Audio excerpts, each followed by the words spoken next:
No, there's also, when any sequence like this, there's visual effects concerns because, every shot, even if I shoot off the stage, just a sliver off the stage can be 50 grand. So you blow up shots and you kind of save the money so you can get a big shot that you want to pay for later, like in Real Rock You, with the big audience shots. So that's also a consideration.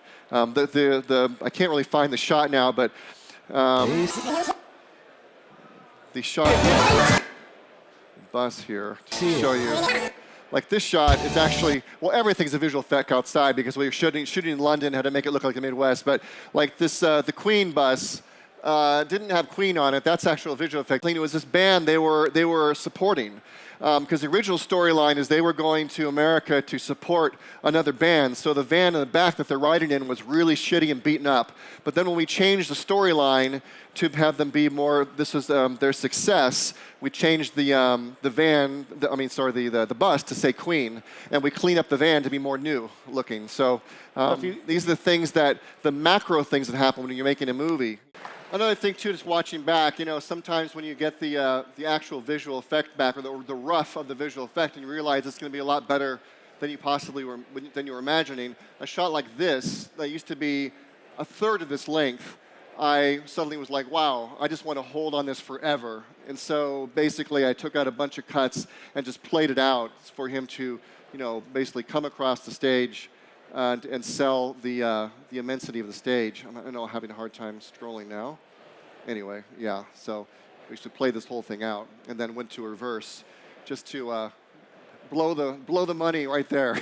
So, because it's another conscious thing that when you're designing the sequences, every time you show yet just a sliver off the stage, it's 50 grand. So that was a big consideration with anything you're designing. So you blow up shots and so forth just to get the edge off. And I've talked about before with digital now, you can make a 3-shot into a 2-shot. I was talking about the Ray Foster scenes, the ones with Mike Myers? Mike Myers, yeah. And, we had basically one shot from his point of view, which 5 guys lined up in an office, and just became very static. So I could make that into a 3-shot, almost a single if I wanted to. You can blow up so much now without a degradation of quality. So without going off and shooting a single, I could create one. When the stuff in the studio came in, I was like, oh my God, I have to infuse this stuff, So then it became even more fun, especially when including these moments here and this moment here before the big shot, So and that was a scene that was cut out from that scene. So I used it in the montage, Did you end up stealing a lot of bits from, different performances? Like, okay, this was originally supposed to be part of Japan, and now I'm going to make it over here? Or? No, because the costuming and so forth will be different. But I did often, of course, cheat. If the lyrics were repeated in a song, I would sometimes take a better take from the previous part and cheat it for the back part, Or you can actually cheat performances on the. I think in Live Aid we had limited coverage of close-ups of the band on stage, and we did shoot some pickups, but we didn't shoot all the songs. So later, I would fake it, just like these, just basically showing a headshot going like that. Clearly, it actually was playing a different song, So things like that. And then when I did the extended Live Aid for the DVD, which was the whole 20-minute set, I had to do a lot of faking, So, and that's a really cool sequence to watch because I had to cut out. I mean, the Live Aid in the movie is 13 minutes, but there's a 20-minute Live Aid that's on part of the DVD or download, whatever. Yeah.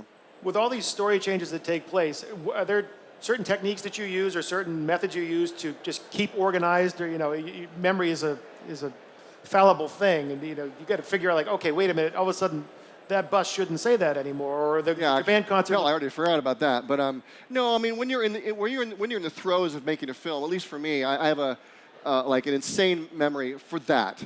I don't have any memory of what I did yesterday or where I ate, and I don't know any of that stuff. I don't care. Just tell me where we're going to go. You know what I mean? But when you're in your job, you're a whole different person. So, and I won't say it's a photographic memory, but I think it's pretty. I remember everything because from the old days where you didn't have little markers, you had to remember everything you looked at on the film, and that's how I trained my brain to work. Anyway, this was probably my favorite sequence in the film. Live Aid is, but it gives me post-traumatic stress disorder. So this putting together Bill Rap in the Barn it's sort of when actors go off the script. It's a blessing and it's a curse because you get these amazing moments, especially when there's chemistry among the actors, and they react to each other naturally, or they don't react because they're not there when one gives an off-the-cuff joke on his side of the camera. So you fake it with a wild line you go get or over-the-shoulder stuff. And so basically, what I would do is I would take all the improv moments of the scene and script them out in the editing room and sort of create a new logic to it because I wanted to keep all of it, because that's what made it real. And then when I realized the scene was really coming together and was going to be great, I was already pissed off because I assumed someone's going to wreck it, So I do that when I write music also. When I realize I'm writing something really good, I write in anger because I know someone's going to screw it up later. But this one, I protected like a mother would her child. And but when we did the test screenings, the audience loved the sequence so much that we didn't change it a frame from this which was the original assembly. And so that's why it's one of my favorite sequences,